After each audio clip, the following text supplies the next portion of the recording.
ನಮಸ್ತೆ ಸ್ನೇಹಿತರೆ.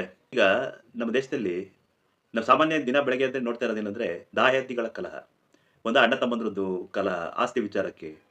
ದಿನ ಬೆಳಗಾಗಿ ಎದ್ರೆ ನೋಡಿದ್ರೆ ಸಾಕು ಅಣ್ಣ ತಮ್ಮನ್ ಸಾಯಿಸ್ದ, ತಮ್ಮ ಅಣ್ಣನ್ ಸಾಯಿಸ್ದ, ಅಪ್ಪಂಗ್ ಸಾಯಿಸ್ದ, ಅಪ್ಪ ಮಗನಿಗೆ ಸಾಯಿಸ್ದ.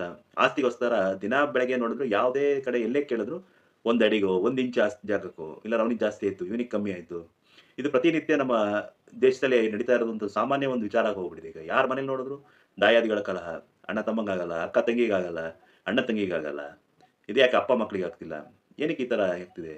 ಇಲ್ಲಿ ನಮ್ಮ ಒಂದು ಇತಿಹಾಸ ಆಗ್ಲಿ, ನಮ್ಮ ಒಂದು ಪುರಾಣ ನಮ್ಮದೇನು ಮೂಲ ಗ್ರಂಥ ರಾಮಾಯಣ ಅನ್ನೋದನ್ನ ನಾವು ಒಂದು ಆದರ್ಶವಾಗಿ ತಗೊಂಡಿರುವಂತಹ ಒಂದು ಭಾರತ ದೇಶದಲ್ಲಿ, ಆ ರಾಮಾಯಣದಲ್ಲಿ ಒಂದು ರಾಮನ ಒಂದು ಆದರ್ಶ ಎಷ್ಟು ಚೆನ್ನಾಗಿ ಒಂದು ಕುಟುಂಬ ಹೇಗಿರಬೇಕು, ಅಣ್ಣ ತಮ್ಮಂದಿರು ಹೇಗಿರಬೇಕು, ತಂದೆ ಮಕ್ಕಳು ಹೇಗಿರಬೇಕು, ತಾಯಿ ಮಕ್ಕಳು ಹೇಗಿರಬೇಕು, ಒಂದು ಗಂಡ ಹೆಂಡತಿ ಹೇಗಿರಬೇಕು ಅಂತ ಅಷ್ಟು ಕ್ಲೀನ್ ಆಗಿ ಒಂದು ತೋರಿಸ್ಕೊಟ್ಟಂತಹ ಒಂದು ಗ್ರಂಥ ನಮ್ಮಲ್ಲಿ ನಾವು ಅದನ್ನ ಪಾಲಿಸ್ಕೊಂಬರಂತ ಒಬ್ಬ ರಾಮನ ಒಂದು ಆದರ್ಶನ ಇಟ್ಕೊಂಡಿರೋಂಥ ಒಂದು ನಮ್ಮ ಸಮಾಜದಲ್ಲಿ ಇವತ್ತು ಎಲ್ಲ ನೋಡಿದ್ರು, ಯಾರು ನೋಡಿದ್ರು ದಿನ ಬೆಳಗ್ಗೆ ಎದ್ರೆ ಆಸ್ತಿ ಗಲಾಟೆ, ಇದು ಕೋರ್ಟಲ್ಲಿ ನೋಡಿದ್ರೆ ಸಿಕ್ಕಾಪಟ್ಟೆ ಕೇಸ್‌ಗಳು, ಹೊಡೆದಾಟಗಳು, ಕ್ರಿಮಿನಲ್ ಕೇಸ್‌ಗಳು.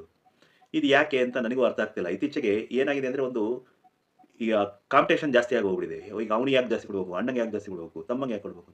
ಇದನ್ನೆಲ್ಲ ನೋಡ್ತಿರ್ಬೇಕಾದ್ರೆ ನನಗೊಂದು ಅನ್ಸಿದ್ದೇನು ಅಂದ್ರೆ, ನಾವು ಈಗ ತಂದೆ ತಾಯಿ ನಮ್ಮನ್ನ ಬೆಳೆಸಿ, ಸಾಕಿ ಎಲ್ಲ ಮಾಡಿದ್ದಾರೆ ಅಂತ ಅಂದ್ಮೇಲೆ, ಅವ್ರ ಆಸ್ತಿ ಬಂದ್ರೆ ಸರಿ, ಇಲ್ಲ ನಮಗೆ ಅಷ್ಟು ಒಂದು ಮನುಷ್ಯನಾಗಿ ರೆಡಿ ಮಾಡಿದ್ದಾರೆ ಅಂದ್ಮೇಲೆ, ಯಾಕೆ ಆಸ್ತಿಗೆ ಅಂತ ಒದ್ದಾಡಬೇಕು?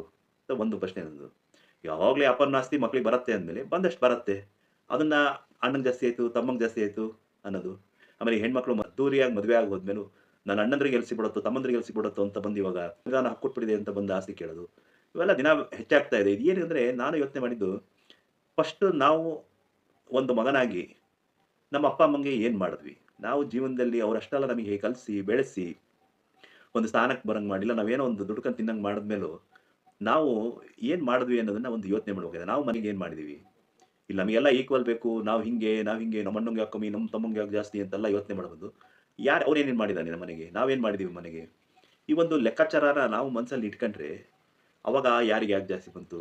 ಎಲ್ಲ ತುಂಬಾ ದೊಡ್ಡ ಗಲಾಟೆ ಏನಿಲ್ಲ. ಎಲ್ಲ ಒಂದು 5 ಗುಂಟೆಗೆ, 1 ಗುಂಟೆಗೆ, ಅರ್ಧ ಅಡಿಗೆಲ್ಲ ಜಗಳ. ಯಾಕೆ ಇಷ್ಟಕ್ಕೆ ಒಂದಿಷ್ಟು ನಮ್ಮಲ್ಲಿ ಒಂದು ಸಂಬಂಧನ ಇಷ್ಟು ಈಗೋದಲ್ಲಿ ತಗೊಂಡೋಗ್ಬೇಕು ಅಂತ ಗೊತ್ತಾಗ್ತಾ ಇಲ್ಲ.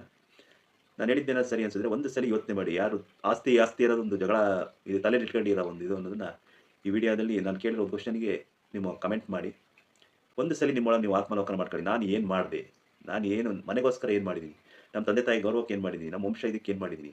ನನಗೆ ಹೋಗ್ಲಿ ಇಷ್ಟು ತಗೊಳಕ್ಕೆ ಏನು ಅರ್ಹತೆ ಇದೆ ಅಂತ ಒಂದು ಸಲ ಯೋಚನೆ ಮಾಡಿ ಅಂತ ನನ್ನ ಒಂದು ಮನವಿ. ಇಷ್ಟ ಆದರೆ ಲೈಕ್ ಮಾಡಿ, ಸಾಧ್ಯ ಆದಷ್ಟು ಶೇರ್ ಮಾಡಿ. ಆದಷ್ಟು ನಿಮ್ದೇನು ಕಮೆಂಟು ಅನ್ನೋದನ್ನ ಕಮೆಂಟ್ ಮಾಡ್ತಾ ತಿಳಿಸಿ.